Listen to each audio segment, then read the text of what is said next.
సాయిరామ్.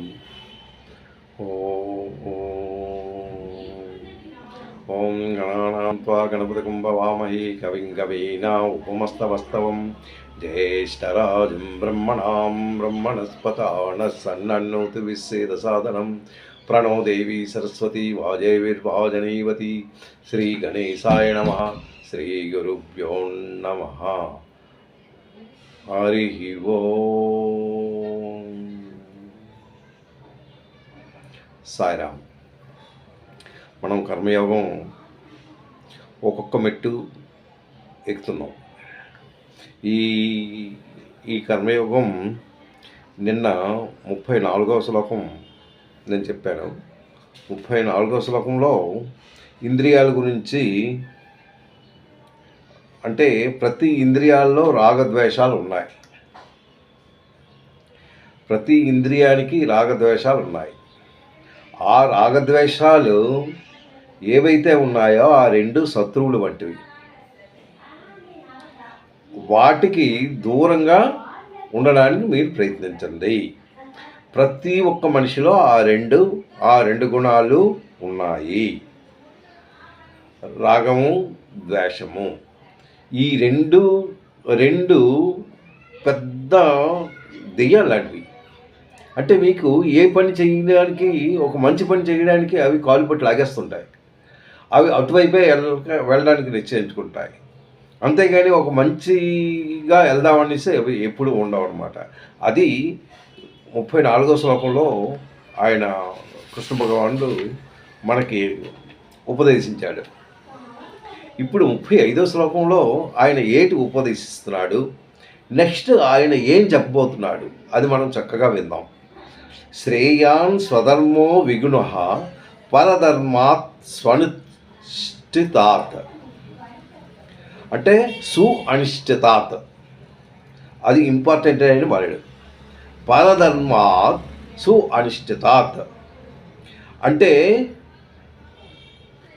పరగుణం ఆచరించడంలో, అది నేను అర్థం చెప్తాను.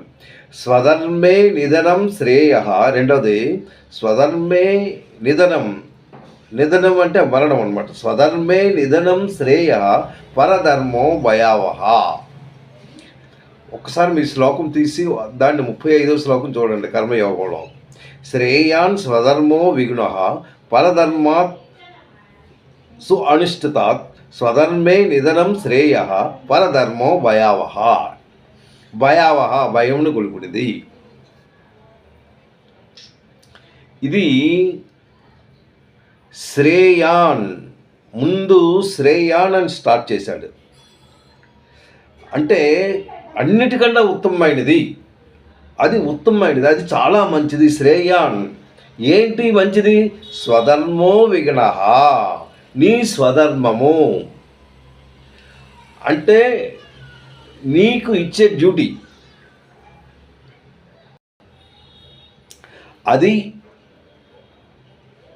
అవి ఏంటంటే స్వధర్మం అంటే నీకు భగవంతుడు ఏం డ్యూటీ ఇచ్చాడో, వర్ణానుసారం ఇచ్చినా లేకపోతే నీకు మామూలుగా ఏదో ఒక డ్యూటీ ఇచ్చినాను, అవన్నీ నీ స్వధర్మాలు.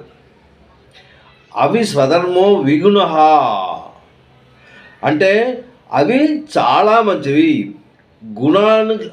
చాలా మంచి గుణములు కలిగినవి. శ్రేయాన్ స్వధర్మో విగుణః పరధర్మాత్ సునిష్ఠితాత్. స్వధర్మే నిధనం శ్రేయ. నిధనం అంటే మరణమైనను స్వధర్మే, స్వధర్మమునందు అంటే ఇతర ధర్మములు, నీ ధర్మములు కాదా, స్వధర్మం. ఇది స్వధర్మే నిధనం శ్రేయ పరధర్మో భయావహ. అంటే పరధర్మమునందు ఎన్నో సుగుణములు ఉన్నను, పరధర్మాలు జాగ్రత్తగా మీరు ఆలోచించండి.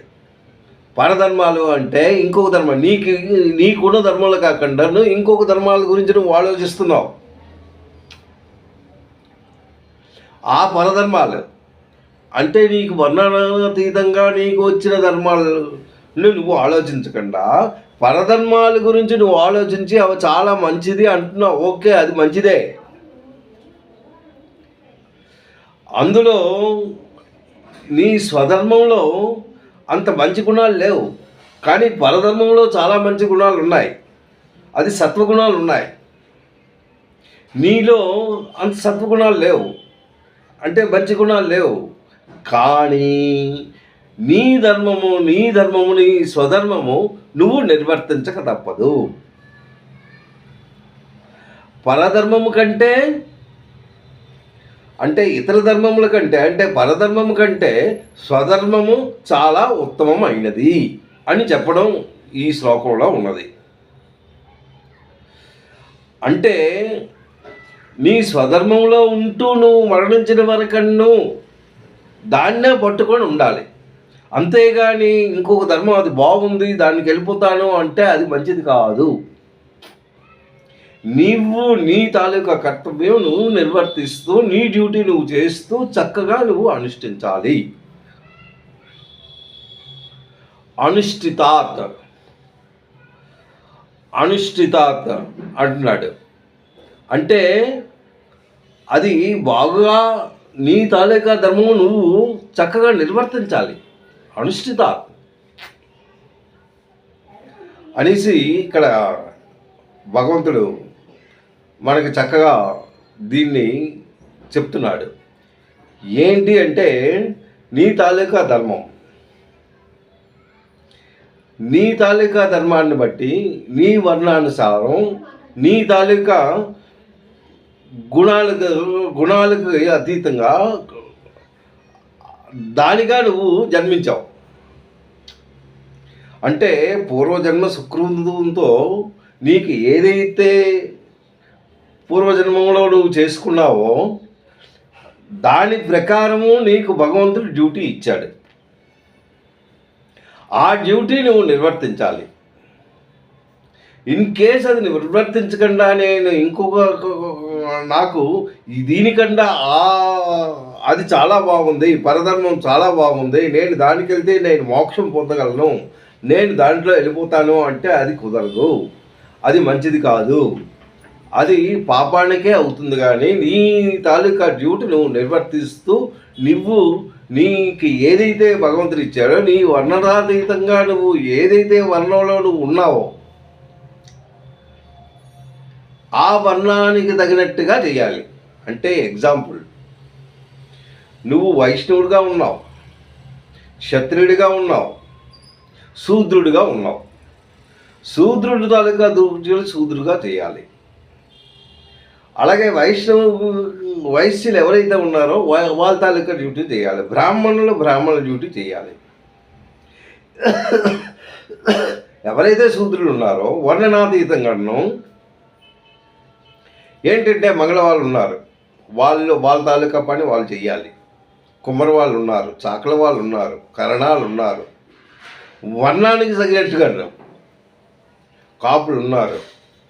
వీళ్ళందరూ ఏంటంటే వయసులు, వీళ్ళందరూ వ్యవసాయానికి వ్యాపారానికి కోమటున్నారు. వీళ్ళు వ్యాపారం చేస్తూనే ఉంటారు. వాళ్ళు దానిలోనే రాణించాలి, ఇంకో దానికి వెళ్ళడానికి వీల్లేదు. ఇంకో దానికి నువ్వు వెళ్ళేవే అనుకో వాళ్ళకి కించపరిచినట్టు. వాళ్ళ డ్యూటీ ఎలాగా, వాళ్ళు పొట్టపోషణ ఎలాగా. బ్రాహ్మణుడు ఉన్నాడు, బ్రాహ్మణుడు తాలూకా డ్యూటీ ఏంటంటే వాళ్ళు సత్కర్మలు అవి వాళ్ళు చేస్తున్నవి మంచివే. ఏంటి, పూజలు తీసుకోవడం, ఏవైతే దానాలు ఉంటాయో అవి తీసుకోవడం, ఆ తర్వాత మీకు శుభకార్యాలకి వాళ్ళు అటెండ్ అవుతారు, అశుభ కార్యాలకి అటెండ్ అవుతుంటారు. వాళ్ళ తాలూకా డ్యూటీ అవి వాళ్ళు చేసుకుంటుంటారు. అయితే నువ్వేంటనుకుంటున్నావు అంటే అది చాలా మంచిది. ఎందుకు అంటే వాళ్ళు ఎప్పుడు భగవద్ ధ్యానంలోనే ఉంటారు. ఇప్పుడు పూజారులు ఉన్నారు, కోవిడ్ పూజారి, అతని డ్యూటీ అతను పూర్వజన్మ సుకృతంతో వచ్చిన భగవంతుని పూజిస్తుంటాడు, మంత్రాలు ఇవన్నీ చదువుతుంటాడు, వేదాలు చదువుతుంటాడు, నీకేమో ఆశీర్వదిస్తాడు, ఇవన్నీ ఉన్నాయి. ఆ డ్యూటీ నువ్వు తీసుకున్నావు అంటే వాళ్ళు ఏ డ్యూటీ తీసుకుంటారు? వాళ్ళ తాలూకా అది వాళ్ళ పొట్టకొట్టినట్టు కాదా? పొట్టకొట్టినట్టే కదా. అందు గురించి వాళ్ళ తాలూకా వర్ణనాతీతంగా వచ్చిన ఈ స్వధర్మాన్ని నువ్వు పాటించు. పరధర్మం గురించి నువ్వు అమ్మో అందులో చాలా మంచిది ఉంది, అందులో నేను అందులో ఉత్తీర్ణ అవుతాను, నేను అది నేర్చుకొని నేను ఒక బ్రాహ్మణుడిగా తయారైపోయి నేను ఒక బ్రాహ్మణ రూపంలో నాకు చాలా మంచిది, నాకు పుణ్యం వస్తుంది కదా అన్న భావనతో నువ్వు అందులో చంపేయనన్ను, అది నీకు తప్పు కింద వస్తుంది. వాడికి అన్యాయం చేస్తున్నావు. నీ డ్యూటీ నువ్వు నిర్వర్తించు. నువ్వు ఒక జాతిలో పుట్టావు, ఆ జాతి తాలూకా ధర్మాన్ని బట్టి నువ్వు గడపాలి. అయితే ఇందులో మరొక విషయం కూడా ఉంది. ఏంటి అంటే, ఓకే మీరు చెప్పారు ధర్మంగా వెళ్ళమన్నారు, పరధర్మం వద్దు. అయితే నువ్వు ఏదైతే స్వధర్మంగా ఉన్నావో అది నువ్వు ఖచ్చితంగా చేస్తున్నావా లేదా, అవి నువ్వు చేయగలగాలి. అయితే నువ్వు స్వధర్మంగా ఉన్నావు, అందులోపల స్వధర్మంగా ఉంటూ అందులో అసత్యం ఆడచ్చు. అసత్యం, కపటం, దొంగతనం, హింస, మోసము, వ్యభిచారము, ఇవన్నీ ఉంటే నీకు అవి ఏంటవుతాయి? అవి నీకు పాపానికి ఏడవుతూనే ఉంటాయి. అయితే ఈ స్వధర్మంలో మంచివి ఎలా చేస్తావు అంటే, ఇందులో స్వధర్మంలో ఇంద్రియ నిగ్రహం నువ్వు చేసుకుంటూ అందులో సంతోషంగా ఉండొచ్చు. దయ చూపించు, అంటే ఇతరుల మీద దయ చూపించు, దానం చెయ్యు, క్షమాగుణం నీకు ఉండాలి, పవిత్రంగా ఉండు, నీవు దేహశుద్ధిగా ఉండు, అంతర్దృష్టిగా అంతరంలో అంటే లోన కూడా నువ్వు పరుస్తూ ఉండాలి. అంటే నీ మైండ్ని, నీ మనస్సుని, నీ బుద్ధిని అన్ని సక్రమ మార్గంలో ఉన్నట్లు నువ్వు చూస్తూ ఉండాలి. దాన్ని కూడా శుద్ధి చేస్తూ ఉండాలి,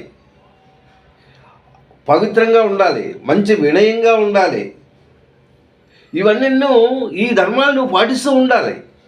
నువ్వు స్వధర్మంలో ఉండి నా ధర్మం, నువ్వేమో నేను దోపిడీ చేస్తాను, ఇది చేస్తాను, అది చేస్తాను, ఇవి చేస్తానంటే అది కూడదు.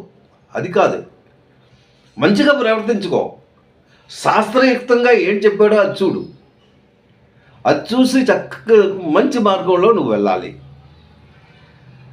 అది ఇక్కడ నిష్కామ భావంతో, నిష్కామ కర్మలు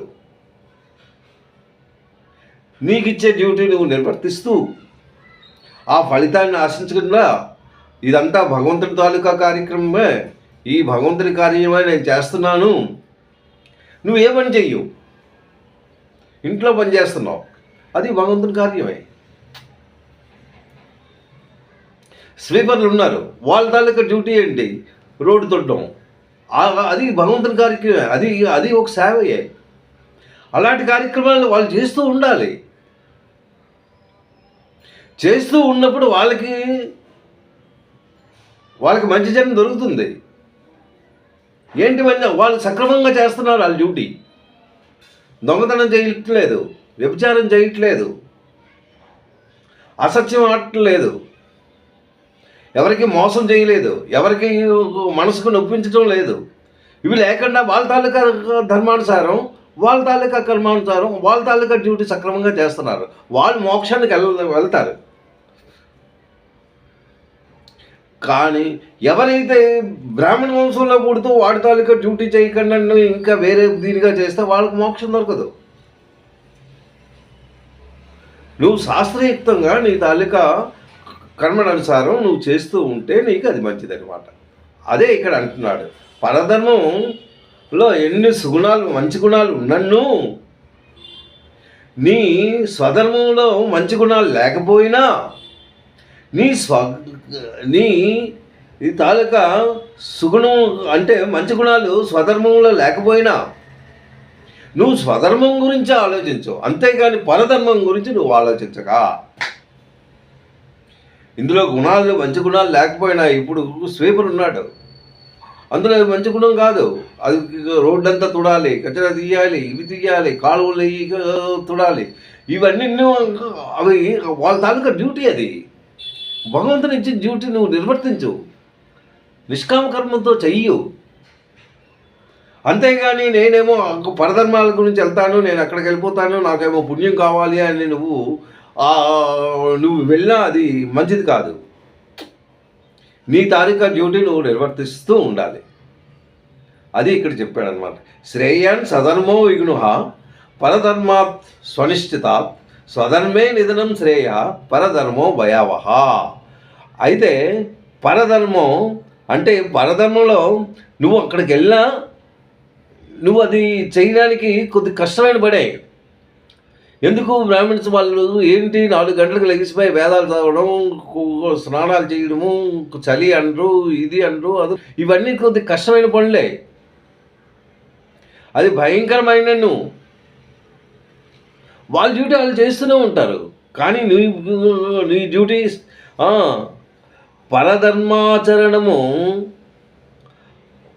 భయం కలిగినన్ను, భయావహనం భయం కలిగిన నువ్వు దానికి వెళ్ళకూడదు. అవి కష్టమైన పనైనన్ను నీ తాలూకా కర్మ, నీ తాలూకా డ్యూటీ నువ్వు నిర్వర్తించాలి. పరధర్మాల గురించి నువ్వు ఆలోచించకూడదు. అవి మంచివైనన్ను, నీలో ఏదైతే స్వధర్మం ఉందో అది చెడ్డగా ఉన్న, సుగుణాలు లేకున్నాను అవే నువ్వు అనుష్ఠించాలి. పరధర్మం కన్నా స్వధర్మమే ఉత్తమము అనేసి ఇక్కడ నొక్కి నొక్కి చెప్తున్నాడు భగవంతుడు. సాయిరాం. ఇది 35వ శ్లోకం. రేపు భగవంతుని ఆశీర్వదిస్తే 36వ శ్లోకం చెప్తాను. సాయిరాం.